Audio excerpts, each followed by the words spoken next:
పెట్టుకోవాలి. ఇప్పుడు ఆయిల్ వేసుకోవాలి. ఆయిల్ హీట్ అయిన తర్వాత ఇక లవంగా, చెక్క, ఇలాచి, బిర్యానీ ఆకు వేసుకోవాలి.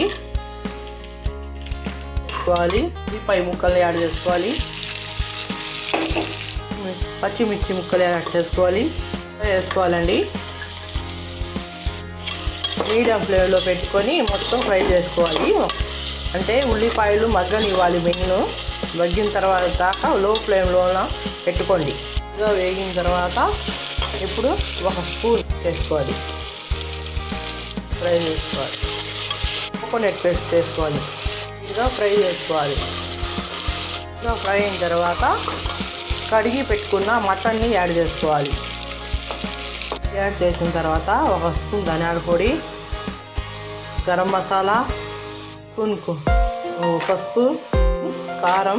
ఇది మీకు కారం ఎక్కువ తినేవాళ్ళు కొంచెం ఎక్కువ వేసుకోవాలి. ఒక స్పూన్ మీట్ మసాలా యాడ్ చేసుకోవాలి.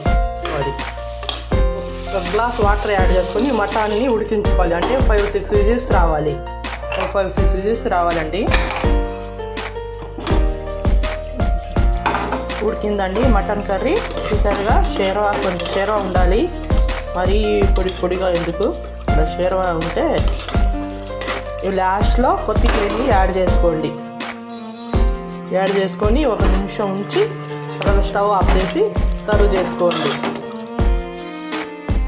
అన్నంలో సర్వ్ చేసుకోండి.